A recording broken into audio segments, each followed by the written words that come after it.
അസ്സലാമു അലൈക്കും വറഹ്മത്തുള്ളാഹി. നമസ്കാരം.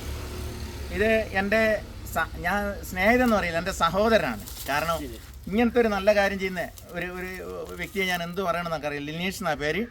ഇന്നലെ രാത്രി 8 മണിക്ക് തുടങ്ങിയതാണ്. പിന്നെ ഈ നായിൻ രണ്ടിനെ രക്ഷപ്പെടുത്തൽ ഇത് നമ്മളെ ഖുർആനിൽ വാക്കുണ്ട്, നമ്മളെ കൈ കൊണ്ട് തന്നെയാണ് നമ്മൾ നാശം പതക്കുന്നതെന്നുള്ളത്. ആരോ താറിൻ്റെ ഡ്രമ്മ് മറിച്ചിട്ട് അതിൽ നിന്ന് ഒഴുകി വന്ന താറിൽ പെട്ടുപോയതാണ് ഈ 2 നായ്ക്കൾ. അപ്പോൾ പിന്നെ ഇതിന് ഇന്നലെ രാത്രി 8 മണിക്ക് തുടങ്ങി. പക്ഷേ മൂപ്പർക്ക് മണ്ണെണ്ണ യഥേഷ്ടം കിട്ടാത്തതുകൊണ്ട് മറ്റൊന്നും പറ്റൂല, മറ്റേ തിന്നറോ മറ്റൊന്നും ഈ നായ്ക്ക് പൊള്ളും. അതുകൊണ്ട് മണ്ണെണ്ണയേ പറ്റുള്ളൂ. അങ്ങനെ പിന്നെ ഞാൻ ലിനീഷായിട്ട് ബന്ധപ്പെട്ടപ്പോൾ അങ്ങനെ ഞാൻ ഇപ്പം കുറ്റ്യാടി ദുരന്ത നിവാരണ സേനയുടെ നിർദ്ദേശം അനുസരിച്ച് കായക്കുടിയിൽ നിന്ന് വരുന്നതാണ്. പിന്നെ റേഷൻ പീടിയിൽ നിന്ന് മറ്റുള്ളതായിട്ട് 1-2 ലിറ്റർ മണ്ണെണ്ണയും കൂടി കിട്ടിയിട്ടുണ്ട്. നിങ്ങളുടെ അടുത്തുള്ള മണ്ണെണ്ണ കഴിഞ്ഞില്ലേ? കഴിഞ്ഞു. ഇനിയിപ്പോൾ ഞങ്ങൾ അതും കൂടി പിന്നെ ഉപയോഗപ്പെടുത്തിയിട്ട് ഇവരൊക്കെ നമ്മളായിട്ട് സഹകരിച്ചാട്ടെ. ഇതിൻ്റെ പരിസരത്തുള്ള ഇവരൊക്കെ മാനുഷിക പരിഗണന കൊണ്ട് ഇതിന് സഹകരിച്ചവരാ. അപ്പോൾ പിന്നെ നമ്മളെ പേരെന്താ പറഞ്ഞ്? കുഞ്ഞാലിയ. നമ്മളായിട്ടെന്തോ പണ്ട് എന്തുണ്ട് ഖത്തറിലൊക്കെ ഉണ്ടായിരുന്നു, അബ്ദുസലാം.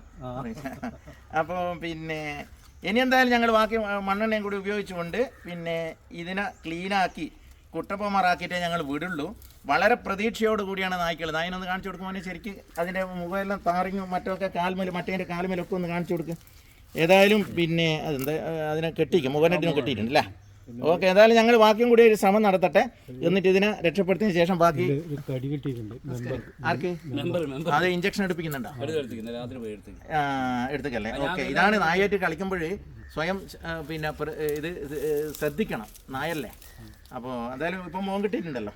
എന്തായാലും ഞങ്ങൾ നോക്കട്ടെ, ഞങ്ങൾ ശ്രമം നടത്താൻ ശേഷം വീണ്ടും വീഡിയോയിൽ വരാം. Okay, thank you.